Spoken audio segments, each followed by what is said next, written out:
안녕하십니까. 오늘도 임박한 이란과의 전쟁을 중심으로 방송을 진행하겠습니다. 빠르면 미국 시간으로 내일 일요일에 이제 공격이 시작된다. 그런 루머가 있습니다. 중동발 세계대전 조짐. 중국 전자전 함이 호르무즈 해협으로 이제 진입했습니다. 대이란 공격의 복병 중국과 러시아. 누가 앱슈타인 파일을 유출하고 있는가? 먼저 금값 이야기 좀 드리겠습니다. 이 금값과 은값이 급등을 했다가 이렇게 갑자기 급락을 했습니다. 여기에 대해서 여러 가지 이유가 있는데 며칠 전에 이렇게 급등한 거, 무려 5,000불대에서 5,500불까지 바로 수직으로 치솟았죠. 이것은 전형적인 소스 퀴즈입니다. 금과 은에 대해서 공매도한 세력들이 더 이상 버티지 못하고 이제 손절을 한 거죠. 그러면서 이제 슈팅이 났는데 어쨌든 1차적인 가격 조정은 있었습니다. 은 같은 경우는 무려 25%가 이제 급락을 했습니다. 자, 그런데 이 기회는 결국은 제 개인적인 생각에는 살 기회가 아닌가 그렇게 추정하고 있습니다. 이 금과 은의 급등, 이것은 지금 거의 대세로 자리 잡았습니다. 이 미국이 그동안 이제 재정을 건전하게 만든다, 지출을 줄인다 이런 공약을 내걸었습니다만 실제는 그것과 이제 반대로 가고 있습니다. 과거 금융 역사를 이제 돌아보면은 70년대 금태한제 폐지, 그리고 유가 급등, 중동발 오일 위기 이런 것을 거치면서 여러 차례 이제 금융 위기가 있었습니다. 각국의 정부, 여기서 가장 중요한 것은 역시 이제 기축통화국 미국이죠. 미국이나 유럽은 어떤 이제 재정적인 문제가 발생하면은 긴축을 하고 또 이제 돈이 너무 많이 풀리면은 또 이제 좀 줄이고 유동성을 줄이고 이런 방식으로 자연스럽게 이제 치유되도록 이렇게 했습니다. 그래서 이 경기가 이렇게 이제 사이클을 그리죠. 자, 이제 어떤 확장이 되었다가 또 이제 수축이 됐다 이런 것을 그렸는데 한 2008년 이후 그냥 이제 미친 듯이 이제 돈을 푸는 방식으로 금융위기에 대처했습니다. 그러다가 급기야 이제 코비드 때 엄청난 돈을 풀고 이 전 세계인들이 이 피아트 체제, 법정 화폐에 대한 신뢰를 완전히 상실해 가고 있죠. 이런 상황에서 이제 대안이 만들어지기 시작했습니다. 이 유럽이 미국보다도 오히려 더 이 중국이 이런 이제 과거의 금융 정책을 취하는 거죠. 자, 돈이 너무 많이 풀리면은 쪼고 부동산에 이제 심각한 부실이 있습니다. 그러면은 그쪽이 고사하도록 방치를 하는 거죠. 이것이 이제 전형적인 자연적인 치료법입니다. 자, 그런데 지금 이제 서구는 그런 방식으로 움직이지 않습니다. 그냥 탐욕에 눈이 멀고 각 정권은 이제 다시 또 이제 정권을 연장하기 위해서 막 돈을 풀고 선신선 정책을 취하는 거죠. 이러면서 금과 이제 은이 오르고 있습니다. 일단 이것은 대세로 보셔야 됩니다. 그래서 이번 조정은 결국은 살 기회가 아닌가. 그리고 여기에 이제 심각한 위기가 있죠. 바로 이제 이란과의 전쟁입니다. 그 전에 이제 앱슈타인 파일 이야기 좀 하겠습니다. 지금 이제 앱슈타인 파일 관련돼서 여러 가지 자료들, 심지어 FBI 수사 문서 이런 것들이 몰래 이렇게 이제 유출이 됩니다. 그런데 유출된 문서는 이렇게 이제 트럼프 대통령이나 그리고 올리가크 세력들을 이렇게 타격하는 것으로 이용이 되고 있죠. 오히려 민주당 관련 인사들이 여기 조금씩 빠져 있습니다. 혹은 민주당 관련 인사라고 하더라도 폐기 처분 대상들, 예를 들면 이제 빌 클린턴 이런 인물들이 주로 거론되고 있죠. 자, 그래서 최근에 이제 유출된 FBI 문서 이 내용을 제가 일일이 말씀드릴 수는 없고 너무 황당한 내용도 있고 특히 이제 아버지 부시 대통령 같은 경우는 정말 믿기 힘든 그런 내용도 있습니다. 이제 괴담에서나 보는 그런 내용이죠. 어쨌든 지금 이제 앱슈타인 파일이 계속 나오고 있는데 트럼프 대통령이 이것을 적극적으로 막고 있는 것은 명백합니다. 그리고 이제 빌 게이츠가 성병에 걸렸다 이런 내용도 나오고, 그리고 이것은 FBI 이제 이 공식적인 수사 기록, 그런데 이것은 확인이 된 것은 아닙니다. 어떤 제보자의 증언 이런 것을 기초해서 만들었죠. 원래 이런 이제 제보자 증언이나 이런 것은 바로 공개할 수는 없습니다. 확인되기 전에는. 그런데 이런 것들이 유출이 되어서 이제 트럼프 대통령도 이제 타격하고 있죠. 자, 그리고 캐시 파텔에 나와서 이 앱슈타인 파일을 공개할 수 없는 이유는 신빙성이 없고 근거가 없고 확인되지 않았다 이런 식의 변명을 이제 의회 청문회에서 계속하고 있습니다. 자, 이 친구도 꿀단지에 이제 매수되었다. 꿀단지 공작 허니팟이죠. 이런 루머가 있습니다. 자, 그리고 이런 이제 수사 기록이 있는데 이 부분은 우리가 좀 주목해서 봐야 됩니다. 트럼프 대통령이 어떤 이제 이 이스라엘의 로비 세력에 거의 포섭이 되었다, 컴프로마이즈도 되었다, 이런 내용이 올라오고 사위 쿠슈너가 사실상 조종하고 있다 이런 내용이 이제 FBI 보고서, 여기 어떤 증언이 있고 이런 것을 모아서 만들었겠죠. 그런데 가자지구나 이란에서 일어나는 일 좀 이제 의심을 하지 않을 수가 없죠. 자, 그리고 이제 아이스 관련된 이야기 좀 하나 드리겠습니다. 여러분들 이 영상 잠깐 보시기 바랍니다. 이것은 이 경찰이 어떤 이제 이 시민의 영상을 받아서 이렇게 올린 겁니다. 그래서 뭐 NPR 뉴스에 나왔는데 여기 보면은 쭉 가고 있는데 이 여성이 이제 IC 요원들을 따라갔다고 합니다. 그런데 앞에 갑자기 이렇게 서면서 갑자기 내리는데 마츠다 차량이 여기서 내리면서 총기를 바로 꺼내고 자 그런데 연방요원은 어떤 이제 주자치정부가 있죠. 여기서 안전과 질서에 관련된 일을 할 수 없습니다. 이 사람은 어떤 죄를 저지른 상황이 아닌데 IC 요원을 따라다닌다. 그래서 이제 내려가지고 바로 총기를 꺼내던 거죠. 이 각 주의 어떤 이제 시민의 안전과 관련된 거 이런 것은 그 주 경찰이 해야 됩니다. 자 이렇게 이제 체포를 시도하는데 이건 뭐 불법적인 체포죠. 여기에 이제 미네소타 주 경찰이 개입을 해서 이 체포를 막았습니다. 어쨌든 이 지금 뭐 얼음 요원들 도대체 이들이 뭐 어디서 뽑은 사람들인지 굉장히 이제 비프로포셔널하게 행동하죠. 우리가 이제 알고 있는 연방 요원의 행태는 아닙니다, 분명히. 자, 그런데 지미 도우 쇼에 이것은 뭐 그동안 계속 이야기되었습니다. 자, 이제 이 얼음 요원들의 행동 그리고 뭐 작전 방식이 IDF 이스라엘 군이죠. 이들과 비슷하다 이런 이야기가 계속 나왔는데 자, 그런데 시카고 지역에만 한 100여 명의 이 IDF 소속이 있다고 합니다. 자, 연봉을 뭐 거의 20만 불 이상을 받는다고 합니다. 그래서 여기 와서 일을 하고 있는데 만약에 이것이 사실이면은 미국 시민들에게 엄청난 충격이죠. 자, 외국인이 물론 이중 국적을 가지고 있을 수는 있습니다만 외국인이 미국에 와가지고 미국 시민을 상대로 체포 작업을 한다. 연방요원 배지를 걸고 그런데 이것 자체가 말이 되지 않는 겁니다. 연방요원이 되기 위해서는 여러 가지 자격 조건이 필요하죠. 외국인이 다이렉트로 와서 연방 배지를 달고 이런 행동을 할 수가 없습니다. 도대체 어떤 일인가? 일단 여러 곳에서 이제 제보가 올라왔는데 이것을 지미도 쇼에서 이제 이렇게 올렸습니다. 그리고 뭐 트윗 가면은 이런 내용이 뭐 가득합니다. 그래서 이 부분 이제 계속 좀 지켜봐야 되는데 만약 사실이라면은 이건 좀 충격적인 내용입니다. 자, 이 대한민국이 있습니다. 대한민국에서 갑자기 외국인이 어디 뭐 중국인이나 말레이시아인이 이들이 한국에 이제 공권력 배지를 걸고 자, 이 불법적으로 한국 시민을 신문하고 체포하고 검문하고 이런 일이 벌어지고 있는 겁니다. 이건 뭐 결코 용납할 수가 없는 일이죠. 자, 그리고 다시 이제 이란과 전쟁으로 이제 돌아오겠습니다. 자, 지금 이 중국이 함정을 보냈습니다. 며칠 전에 발표를 했는데 여기에 대해서 사실이 아니다. 중국과 러시아는 함정을 보내지 않는다. 이런 반박이 있었습니다. 그런데 이틀 만에 도착했습니다. 이 뜻은 그 이전에 결정이 되어서 배가 이미 출항을 했다는 거죠.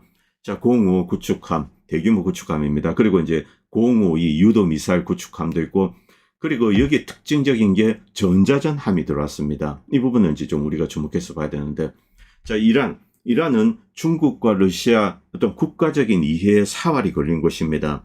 자, 이 이란을 지키기 위해서 중국과 러시아가 나설 것인가?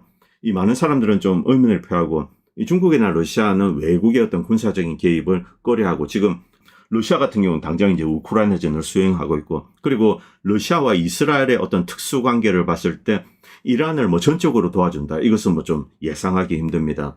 자, 그래서 시진핑과 푸틴 사이에 어떤 갈등이 있다. 이런 내용도 좀 올라왔죠.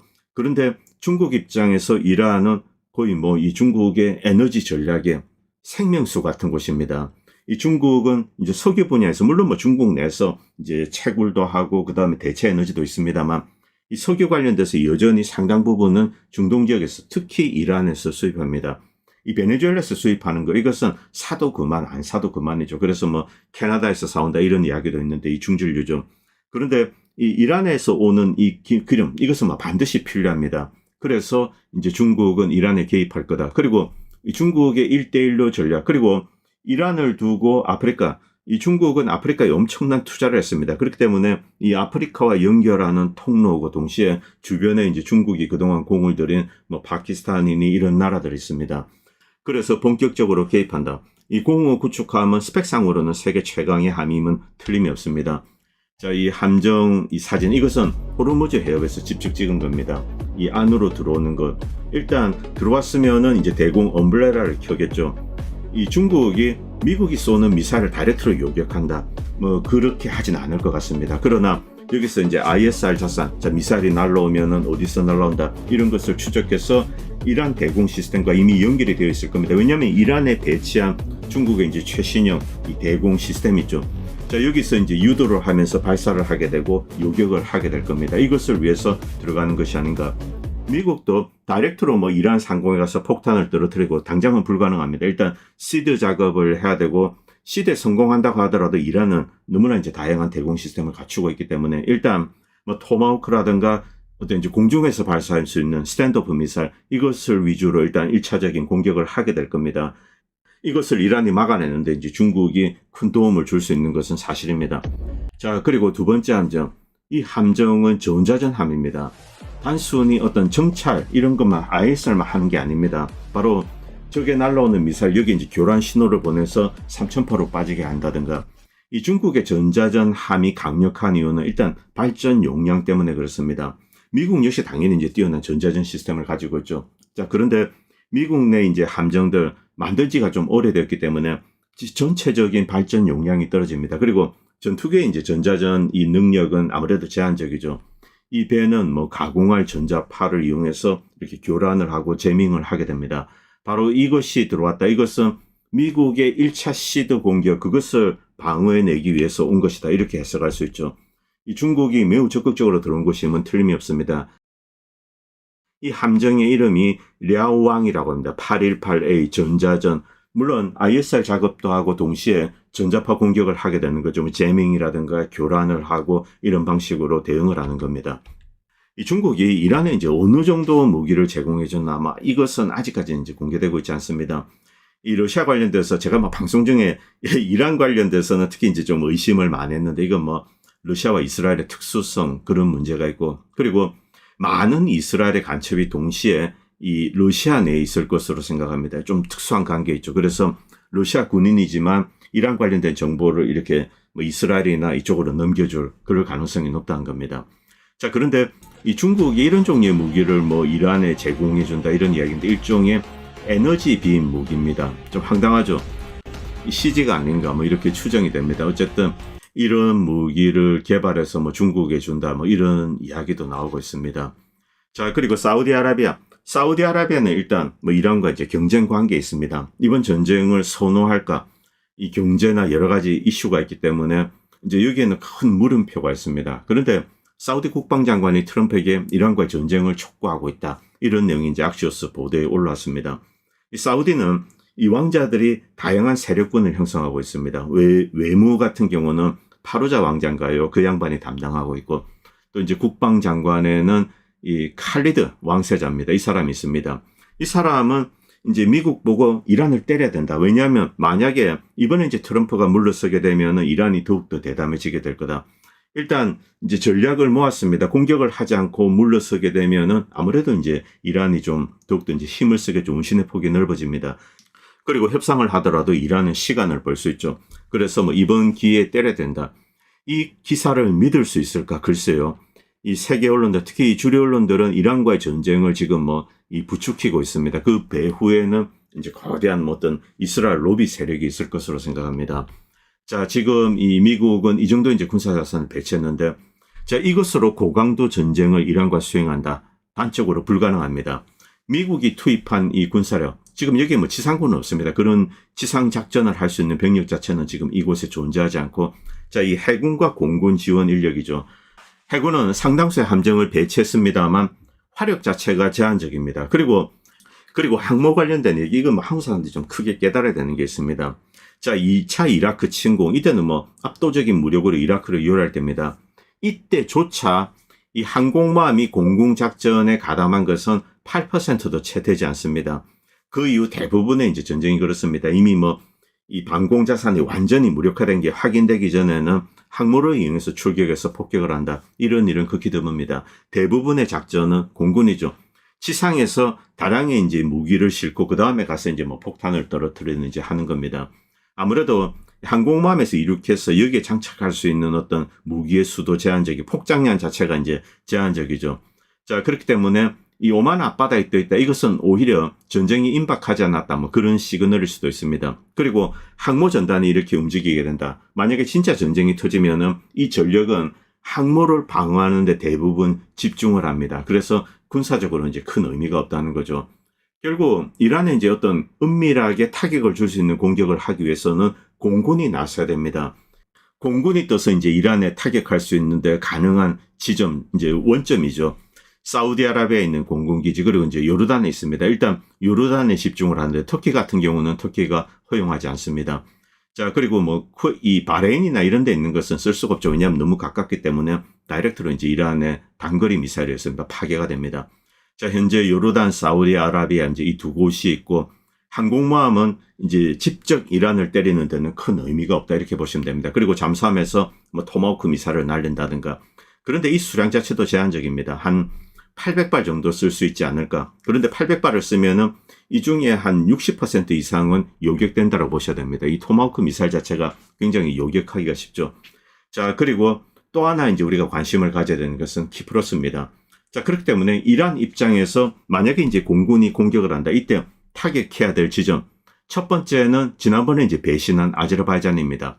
바로 이스라엘 공군기들이 북쪽으로 이렇게 시리아를 지나서 아제르바이잔을 통해서 이쪽을 때렸습니다. 그렇기 때문에 이 아제르바이잔에 대해서는 용서할 수 없다. 그리고 앞으로도 아제르바이잔을 이용해서 뭐 테헤란 카스피아를 지나서 이제 테헤란 측에 미사일을 쏜다. 이 경우는 아제르바이잔을 다이렉트로 타격했다. 이렇게 이미 경고했습니다.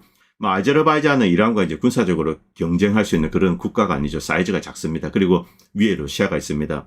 뭐 아제르바이잔 같은 경우는 러시아와 이란의 협공을 받으면 사실상 언제든지 점령될 수 있는 그런 위치죠. 뭐 산악 지형이기 때문에 게릴라전을 하고 이런 것은 수행할 수 있습니다만 아제르바이잔의 뭐 주요 군사기지 이런 것은 다 파괴된다고 보시면 됩니다. 물론 뒤에 터키가 있습니다만 이 터키와 아제르바이잔 이 사이에도 아르메니아가 있고 여기에 험준한 이제 산악지대가 있습니다. 그래서 이제 병참이 가능한 회랑 자체가 몇 개 되지 않습니다. 아제르바이잔 역시 이제 고립된 상황이기 때문에 뭐 지난번처럼 이스라엘에 이제 길을 터주고 이러기는 힘든 상황이죠. 그리고 바로 앞에 뭐 바레인, 카타르, 아랍에미레이트 그리고 사우디아라비아. 그런데 바레인, 카타르, 아랍에미레이트에 있는 미군 기지는 공격 원점이 되진 않을 겁니다. 결국 사우디아라비아와 요르단, 이스라엘이 아닌가 뭐 대부분 그렇게 추정하고 있습니다.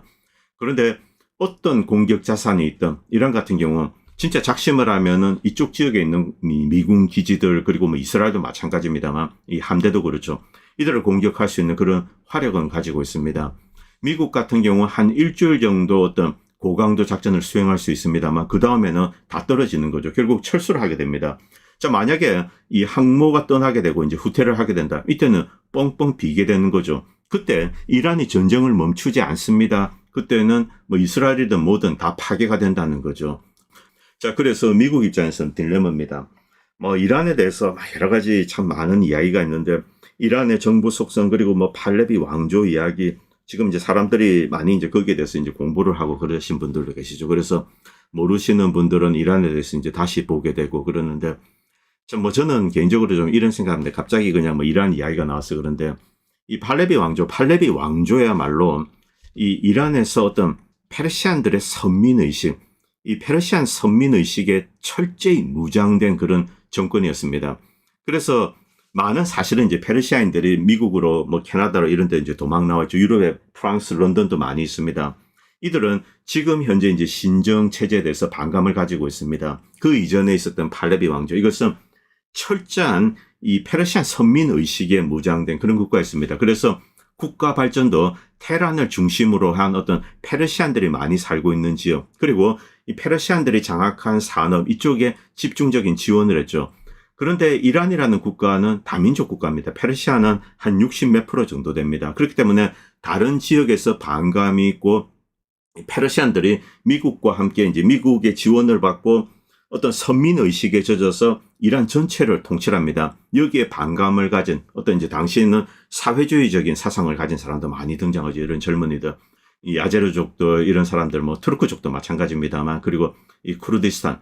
자, 이들은 결국 이란에 대해서 이제 어떤 저항의식, 이제 팔레비 정권에 대한 저항의식을 가지게 되죠. 이 회교 정부가 들어서고 나서 회교 정부는 이 페르시안들의 선민의식을 이렇게 조금 억눌렀습니다. 억누르고 전체를 아우르게 되는 거죠. 그래서 아제르족, 당시 이제 이란 이라크 전쟁 때 보면 지금 대통령인 페제슈키안 대통령은 이란 군으로 이제 이라크와 목숨을 걸고 싸웠던 이제 전쟁 영웅입니다. 그런데 이제 페제슈키안 대통령은 아제르족입니다. 이 페르시안과 조금 이제 감정이 안 좋지만 이렇게 협력을 하고 이란이라는 큰 이제 다민족 국가를 유지하려고 하고 있는 거죠. 그래서 이 신정 체제 입장에서는 오히려 이 이란이라는 전체적인 나라를 다민족 국가로 이 이슬람 혁명이라는 그 정신 아래 이제 하나로 묶는 거죠. 페르시안도 이제 쿠르드인도 아제르족도 하나로 묶는 그런 이제 성향이 있습니다. 그런데 외국에 나와 있는 미국에도 마찬가지입니다. 그래서 미국 언론에 이제 페르시안들이 등장합니다. 이들은 팔레비 왕조에 대해서 띄우고 이러는데 사실은 그 속내는 이 팔레비 왕조 같은 걸 다시 복원을 하면은 페르시안 중심의 지배 체제를 선민의식에 무장된 지배 체제를 구축하는 거죠. 그리고 미국이 지원을 합니다. 과거 이제 팔레비 왕조 같은. 그런데 이것은 뭐 구시대적인 망상이죠. 이미 이란은 변했습니다.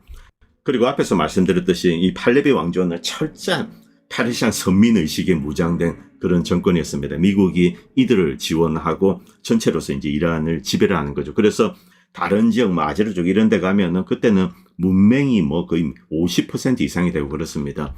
자, 그리고 호메이니는 페르시안이 맞습니다만 무슬림의 어떤 큰 이슬람 문화, 여기 이제 다 묵으려고 했던 거죠. 그리고 지금 하메네이는 북에는 투르크족입니다.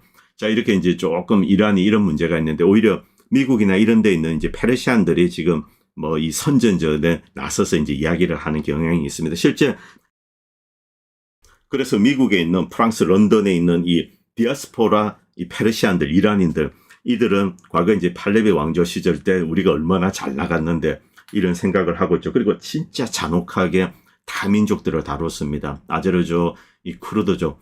정말 뭐 많은 미국인들도 지금 현재 신정 체제를 반대하는 이제 그런 사람들도 이 팔레비 왕조 때 정말로 잔혹했다 그런 이야기를 좀 하고 있습니다. 저는 제3국인의 입장에서 이제 페르시아 역사를 봤을 때 이 팔레비 왕조에 대해서 좀 점수를 후하게 주고 싶습니다. 이 팔레비 왕조 비록 뭐 잔혹하게 탄압을 했지만은 분명히 이란을 근대화하고 현대화하는데 여기에 뭐 큰일을 한 것은 사실입니다. 그러나 이 선민의식, 여러분들이 이 아랍 사람을 만나면 아랍인들이 공통적으로 하는 말이 있습니다. 자기들이 가장 증오하는 사람들이 누구냐? 바로 이 시아파, 특히 이 페르시안들입니다. 이 페르시안들이 왜 싫냐? 역사적으로 대립해서 이런 문제보다도 너무나 교만하고 오만하다. 자, 그래서 너무나 이제 이 페르시안들이 싫다. 실제 이 페르시안들은 주변 사람들을 거의 뭐 인간 이하의 존재로 깔보고 멸시하고 그런 게 있습니다.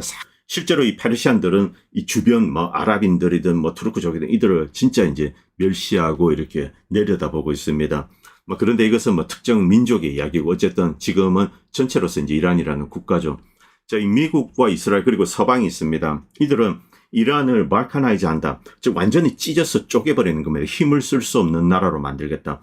이런 목표에 대해서 이란인들이 이제 그동안 의식을 하지 못했습니다. 사실 지난 한 30년 동안 이렇게 좀 조용했습니다. 뭐 중간에 이라크 전쟁이 있었습니다만 이것은 이란에게 있어서는 승리의 역사입니다. 그리고 이제 시리아에서 아이시스 격퇴하고 이런 것도 이란에게서 이제 승리의 역사죠. 그래서 많은 이란인들은 이 서방 세계 전체에 이 이란에 대한 궁극적인 목표 이것을 의식하지 못했습니다. 설마 우리가 뭐 찢어서 쪼개지고 뭐 발카나이즈 되겠냐 이런 생각을 한 거죠. 그래서 내부의 정치를 개혁해야 된다. 보다 많은 자유를 부여하고 그 다음에 외국과 이제 교류를 해야 된다. 이런 열망이 이들 젊은이들 가슴속에 자라는 게 뭐 부인할 수가 없습니다. 자, 심각했던 거 그것은 이미 한 30년 전이고 기억에서도 이제 먼 이야기죠. 자, 그런데 작년에 이제 6월 전쟁 그리고 이번에 테러 공격, 사실상 테러 공격입니다. 이번 폭동. 자, 이 두 개를 거치면서 진짜 이제 이 서구의 목표 이것을 깨닫기 시작한 거죠. 궁극적인 목표는 이란을 찢어발기는 거다. 자, 그렇게 되면은 이란은 끝없는 내전 속에 휘말리게 되고 이 안에서 수많은 사람들이 죽어가고 뭐 몇백만, 천만 이 정도가 죽어갈 수도 있습니다. 바로 이런 위기의식을 느끼기 시작한 거죠. 그렇기 때문에 이번에 만약에 어떤 공격이 재차있다. 이때는 전면전으로 나서지 않을 수가 없다. 만약 이것도 받아들이고 또 미지근하게 대응하면 이들은 궁극적으로 이란을 완전히 파괴할 거다. 자, 이런 의식을 가지기 시작한 겁니다. 그리고 이런 인식은 동시에 중국과 러시아도 공유하기 시작한 겁니다. 이란은 중국과 러시아의 사활적인 이해가 걸린 곳입니다. 미국보다 훨씬 더 사활적인 이해가 걸린 곳입니다. 자, 그래서 중국과 러시아가 과연 나설 것인가? 일단은 나서는 것 같습니다. 이 컬링우드라는 영국인이 이런 글을 올렸는데 이것이 가장 현실적인 분석이 아닌가? 자, 현실을 받아들이자. 미국이 이란을 공격할 가능성이 높다. 이란은 이에 대해서 만약 공격한다면 심각하게 대응하겠다 이런 신호를 보내고 있습니다. 자, 트럼프가 실제로 행동에 나설까? 그리고 이란은 이번에는 진지하게 대응할까? 강력하게 이제 반격할 것인가? 이란은 이제 생존을 위해서 핵무기가 필수적이라는 사실을 분명히 인식하고 있다. 세계 다른 나라에게 뭐 용납되느냐 그딴 것은 중요하지 않다. 이란을 지키기 위해서는 핵무기가 필요하다는 거죠. 자, 주요 강대국들은 이란에 대한 어떤 경제적인 군사적인 압박을 멈출 생각을 하고 있지 않습니다. 그래서 이란은 핵무기를 반드시 보유하겠다 이런 목표를 가졌을 가능성이 높다는 거죠. 그런데 핵을 보유하기 위해서는 완전한 방공 체계를 갖춰야 됩니다. 자, 그렇지 않고서는 불가능하죠. 계속 두들겨 맞게 됩니다. 자, 이것을 위해서는 통합된 A2AD 시스템, 접근 거부, 지역 거부 시스템을 만들어야 되죠. 자, 그리고 통제할 수 있는 현대적인 공군, 이것을 이제 이란은 가지고 있지 않습니다. 그리고 조기 경보 체제. 자, 이것을 중국으로부터 턴키 방식으로 제공을 받을 수 있습니다. 파키스탄에 중국이 제공했죠. 그리고 작년에 인도와의 전쟁 때 이제 강력한 힘을 발휘했습니다. 그리고 러시아로부터 추가적인 지원도 받을 수 있을 것이다. 자, 이제 이스라엘이나 미국 입장에서 이번에 공격하지 않으면 어떻게 할 것인가, 몇 주 뒤에 또 협상을 할 것인가, 아니면 다시 또 몇 주 뒤에, 몇 달 뒤에 또 이제 함대를 보내야 되는가, 이런 선택의 상황입니다. 그대로 방치하면 이란은 핵무기를 가지는 거죠. 자, 그리고 이제 러시아와 중국 어떤 지원이 가는지 공개적으로 이렇게 드러나고 있지 않습니다만 분명히 그런 방공망을 구축하고 있다는 징후가 나오고 있습니다. 논리적으로 볼 때, 그래서 이 논리적으로 생각하면 자, 이제 이란이 작년 공격, 추가적인 공격으로 좀 약화가 됐다. 자, 방공망을 구축하기 전이다. 그러면은 이번에 때려야 된다. 이런 생각을 할 가능성이 높죠. 그래서 미국이 공격할 것이다. 이것은 논리적인 추론에 따른 겁니다.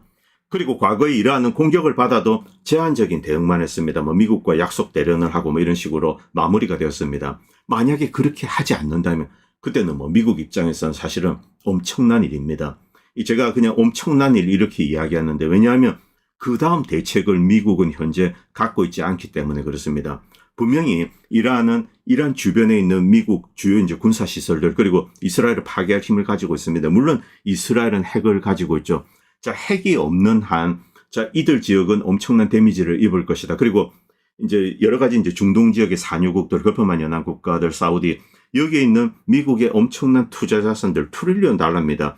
이런 것들이 파괴될 가능성도 높습니다. 그리고 호르무즈 해협이 봉쇄된다. 이때 미국은 그것을 풀기 위해서 진짜 군사력을 동원을 해야 됩니다. 즉 지상군 뭐 최소한 몇십만, 한 30만, 40만 이 정도 병력을 끌고 가서 이란과 전면전을 할 그를 이제 준비 태세에 들어가야 된다는 거죠. 이것은 미국에게는 지금 이제 재정적인 문제 이런 것으로 뭐 산더미 같이 안고 있는데 여기에는 재앙적인 일이 될 수가 있습니다. 그래서 이란의 반응 이것을 염두에 두지 않을 수가 없죠.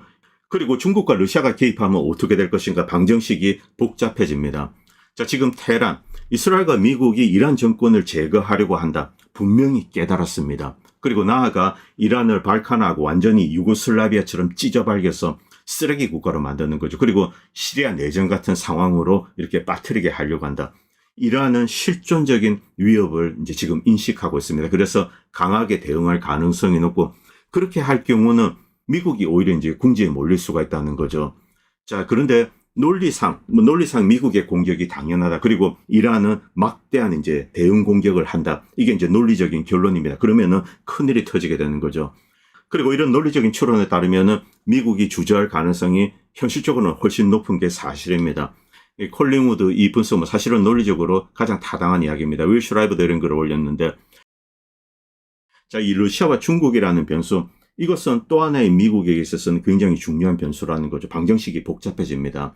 자, 이 러시아와 중국에게 이란은 실존적인 위협입니다. 만약 미국이 이란을 장악을 한다. 이것은 러시아와 중국은 또 이제 이 중동 지역에서 힘을 쓸 수 없고 그러면은 이 중국 같은 경우는 아프리카 연결고리가 끊어지게 됩니다. 그리고 러시아는 남하를 할 수가 없죠. 그래서 이들은 어떤 형태로든 개입을 할 수가 있다. 그리고 이란은 든든한 어떤 이제 군사적인 일단 기반은 가지고 있습니다. 러시아와 중국이 조금 이제 터치만 해주면은 이란이 이제 스스로를 방어할 수가 있는 거죠.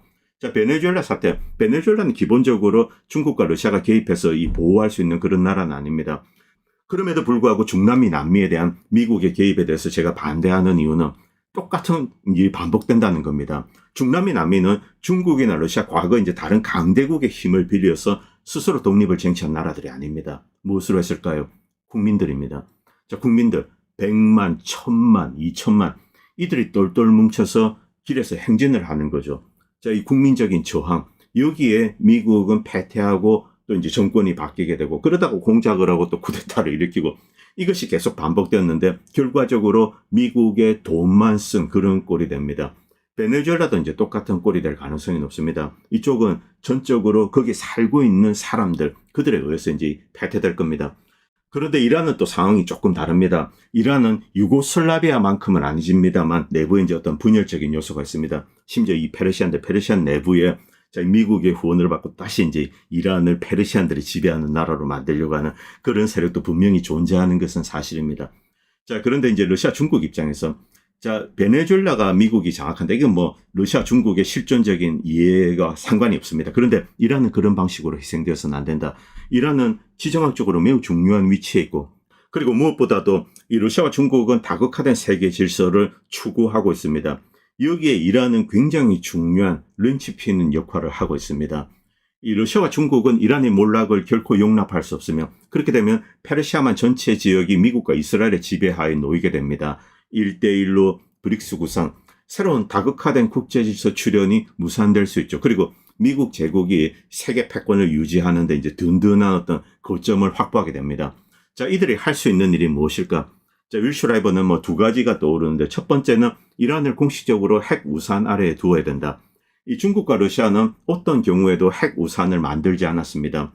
과연 이것을 할 것인가 좀 지켜봐야 되죠. 그리고 중국과 러시아도 이란의 핵무기 개발을 공식적으로 비공식적으로 반대하고 있습니다. 자, 그리고 이란 정부도 공식적으로는 이 핵무기 개발을 추구하지 않겠다. 미국과 협상할 수 있다. 그런데 미국이 내건 항복 조건들, 뭐 미사일 프로그램을 제한하는 이런 거는 아예 배제하라. 그리고 어떤 경우에도 군사적인 위협은 하지 마라. 물러선 상태에서 협상을 하겠다. 뭐 이게 이란이 지금까지 계속 해왔던 겁니다. 자, 그렇기 때문에 이 중국이 이란에 핵 우산을 제공할 것인가 그 가능성은 좀 낮죠. 만약에 이란에 대해서 이스라엘과 미국이 핵 공격을 하게 된다. 그때 중국이 미국에 대해서 핵 공격을 한다는 뜻입니다. 이것은 미국, 중국 모두 이제 원하지 않는 시나리오입니다. 모르겠습니다. 자, 그리고 두 번째, 이란이 미국의 이제 군사력에 실질적인 타격을 가할 수 있는 수단을 제공하는 거죠. 이것은 이미 하고 있습니다. 예로 이제 미국이 우크라이나에 제공한 것과 유사한 ISR 그리고 이 미국의 시드 임무를 무력할 수 있는 전자전 능력 그리고 추가적인 방공 능력, 통신망 이런 것들을 제공하는 거죠. 자, 이것을 중국과 러시아는 뭐 이미 제공하고 있습니다. 지난 후티와 이제 미 해군 간의 공방전 그리고 작년에 이스라엘과 이란 사이였던 12일 전쟁 여기서 이 중국이 ISR 그리고 이 미사일 유도하는 거 정확하게 목표물을 타격해서 파괴하고 이런 작업에 이란에 도움을 주고 있다. 뭐 이런 것은 이미 확인이 된 겁니다. 자, 이 미국이 이란을 바로 때리면 어떤 식으로 대응할 것인가? 일단 이란은 전면전으로 나서게 될 가능성이 높은데 이때 미국은 그 다음 플랜이 전혀 없는 상황입니다. 자, 그래서 내일 이제 공격이 있을까? 이거 조금 더 지켜봐야 될 것으로 이제 생각됩니다. 일단 오늘 방송은 여기까지 하겠습니다. 감사합니다. 본 채널은 시청자님들의 후원으로 유지됩니다. 여러분의 도움은 작은 미디어에 큰 도움이 됩니다. 감사합니다.